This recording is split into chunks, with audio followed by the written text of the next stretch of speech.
What's going on, everyone? Welcome back to the channel. Pull up a chair, because this debate centers on one of the biggest tests of political consistency. Would you apply the same standard if the parties were reversed? On this panel, Isaiah Martin challenges a defense of Donald Trump by presenting a simple hypothetical. Instead of arguing over personalities, he asks viewers to imagine the exact same situation involving Barack Obama. Pause. It's a comparison designed to test whether people are judging the issue based on principle, or simply based on which political team they support. Listen closely, this is the tell. One of the most effective ways to evaluate an argument is to flip the names. If an action seems unacceptable when committed by one political party, but perfectly acceptable when committed by the other, then the debate may no longer be about principle. It may be about partisan loyalty. Here's what that really exposes. Healthy democracies rely on consistent standards.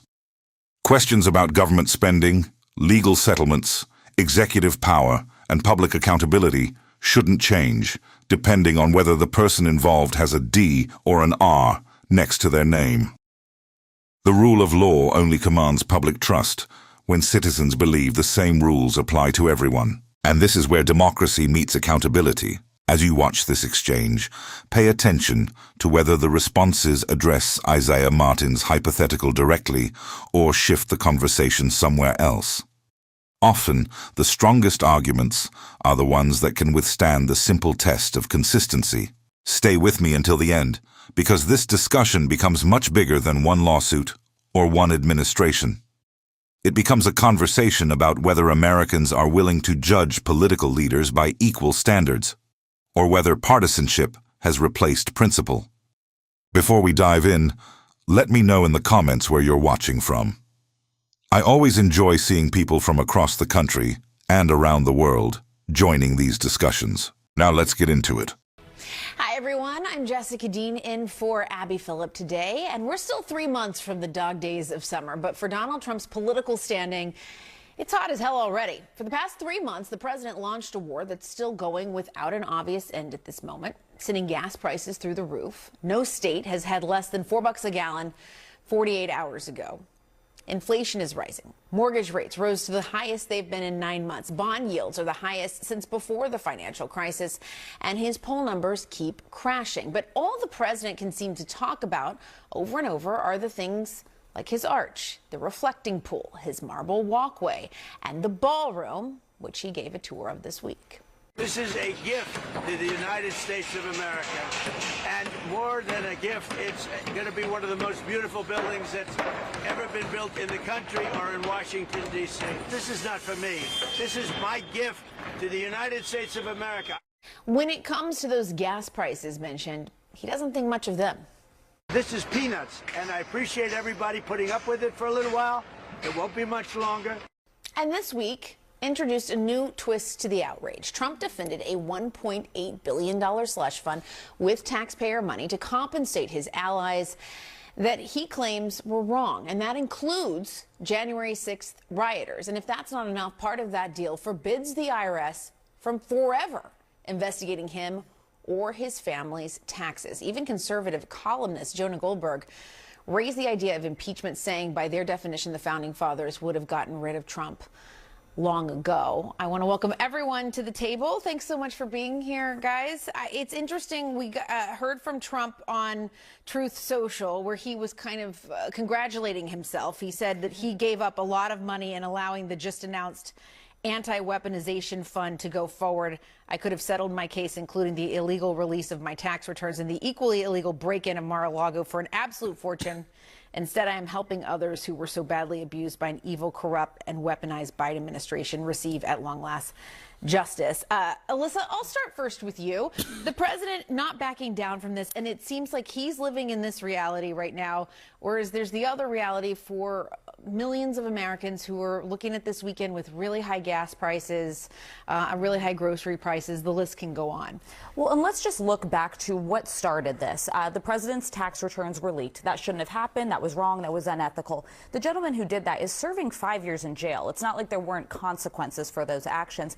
But now this is money that was congressionally appropriated to the Internal Revenue Service that is going to be used for this, what I would say amounts to a slush fund, to go out to people who feel like they were victims of political weaponization.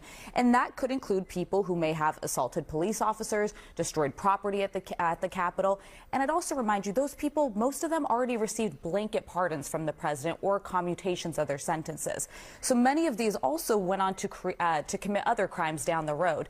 So this just comes at a moment when there are so many glaring signs of things the president should be focusing on, that the American people want him to focus on, and it feels deeply out of touch.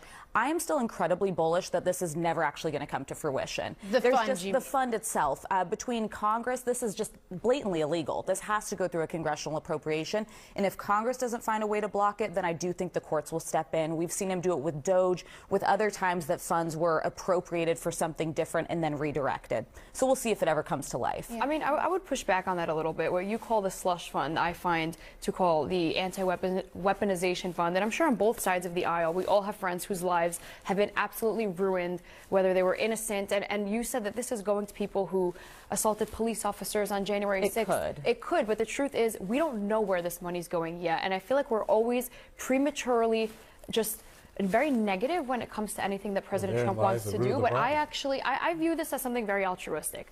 Trump did not take the money and put it in his pocket like he could have, and like most people probably would have done. And instead, he wants to help those people who were absolutely destroyed by the weaponization of the government. I have friends who declared bankruptcy over proving they're innocent, that spent hundreds of thousands of dollars, some millions, to avoid spending time in jail, and they don't get that money back. Why can't we help those people? Well, therein lies the root of the problem. You just said the very simple fact that we're not going to know exactly who gets this money. I know that there was this testimony inside of the United States Congress in which they said that there's really no rules behind what's going to happen. So I think that it's absolutely absurd that there's going to be a fund that's $1.8 billion.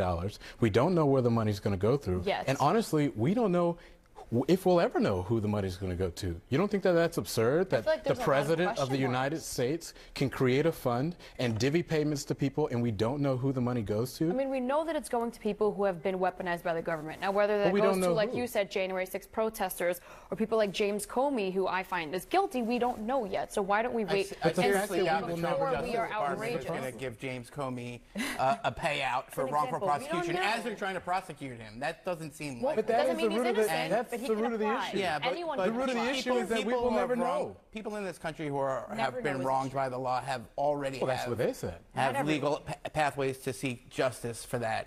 And you know, what you said, Trump could have just taken the money. No, he can't just take the money because we live in a... Yes, because I mean, I want to ask this question because Emily, you were saying Trump didn't benefit. What about this piece? This other piece settlement with himself about the that he negotiated with himself. Settle that. He is the government. But I want to ask about the IRS not being able to prosecute him or his family over taxes forever. What do you think about that? Obviously, optically, it looks horrendous. I think anybody can admit that. Because it is horrendous. Anyone can admit that. But there's also an unprecedented amount of persecution when it comes to the Trump and the Trump family. There has never been a president that has been persecuted as much as Donald Trump, whether it's illegally releasing his IRS, which I'm happy he's sitting 5 years in jail because that would never be tolerated under anyone else. But it's just the target on President Trump. Personally, it's outrageous. Jeff Bezos also had his tax returns illegally released. And that's so should he be entitled to $2 billion? Where does this stop? If he wants to sue, he absolutely has the right to. So are we going to say that for every single person that they should all be entitled to $2 billion? They have the right to sue, but I also think... But none of them or the President of the United States can negotiate with themselves. But them and the President, to me, have equal treatment. If Bezos wants equal to sue... Equal treatment? It's the President of the United States that's negotiating his own settlement. Well, and let's keep in mind, guys, there is, in this moment in the country, people are struggling. There is real financial and economic hardship right now. People's healthcare costs are going up. Inflation, gas prices are between $5 and $6 a gallon. Is this the best use of government resources? Yes, I don't know any conservative who could argue that this is how we should be using this money. And here's the context. This is a pattern of the President of the United States pilfering from the national coffers to serve his own political and personal ends. We have the Board of Peace, billions of dollars of taxpayer money without any congressional authorization or oversight. You know, you've got all of the stock trades that he's made, $750 million worth of stock trades on issues that he's adjudicating. This is a level of self-dealing and corruption that no one has seen before, and you have to view this slush fund in that context, because if there was ever, it's obvious that he's doing it for political reasons, and that the lawsuit against the IRS was a sham lawsuit that was never moving forward anyway. I'm just going to say it was just a thinly veiled excuse to pay off his own political If President benefactors. Obama sued his own department, his own IRS, and settled with himself, I guarantee you that you and every conservative on Fox would be running around screaming for impeachment. You guys would be trying to throw him in alligator Alcatraz. Actually, one thing I will That's pat what you would myself want. on the back for is I know bipartisanly when something is wrong or not. I'm not the person that's like, oh, every Democrat's wrong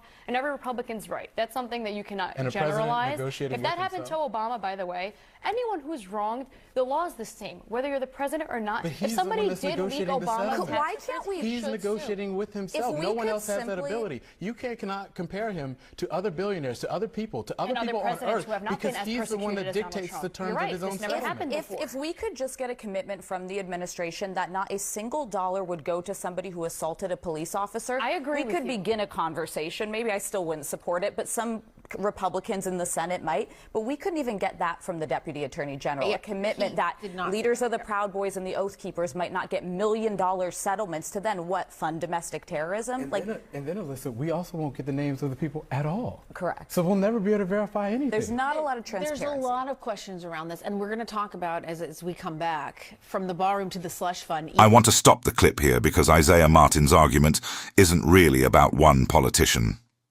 Pause. It's about whether our political principles survive when the names change. Listen closely. This is the tell. Isaiah presents a simple hypothetical. If the same sequence of events involved a Democratic president instead of Donald Trump, would the reaction be the same? That's one of the oldest and most effective ways to test consistency in political debate. It strips away party labels and asks a straightforward question. Would you defend the action if your political opponent had done it? Here's what that really exposes. In a healthy democracy, principles shouldn't be conditional. If transparency, ethics, and accountability matter, they should matter regardless of who occupies the Oval Office. The strongest political arguments are the ones that remain consistent even when the parties are reversed. And this is where democracy meets accountability. One reason these hypotheticals are so powerful is that they encourage viewers to examine their own assumptions. It's easy to criticize opponents. It's much harder to apply the same scrutiny to leaders we support. But that's exactly what democratic citizenship requires. The discussion also reflects a broader challenge in today's politics. Too often, debates become centered on defending a political team instead of evaluating the underlying issue. When that happens, consistency becomes difficult to maintain because every new controversy is judged first by who is involved rather than by what actually occurred. We've seen this pattern across multiple administrations and across both parties. Selective outrage undermines public trust because it suggests that ethical standards depend on partisan identity rather than on objective principles. Democracy works best when citizens resist that temptation and ask the same questions of every elected official, because facts still matter. Consistency still matters. And equal standards are what give accountability its credibility. As this conversation comes to a close, Isaiah Martin's broader point remains worth considering. If our principles only apply when they're politically convenient, then they're no longer principles. They've become preferences. The challenge for every citizen, regardless of ideology, is to hold leaders to the same ethical standard, even when doing so is uncomfortable. So what do you think? Does the hypothetical expose an inconsistency, or do you think the situations are meaningfully different? Share your perspective in the comments below. Respectful disagreement is part of a healthy democracy, and I'd love to hear your thoughts. If you enjoyed this breakdown, don't forget to like the video, subscribe, and turn on notifications for more thoughtful political analysis. Thanks for watching, and I'll see you in the next video.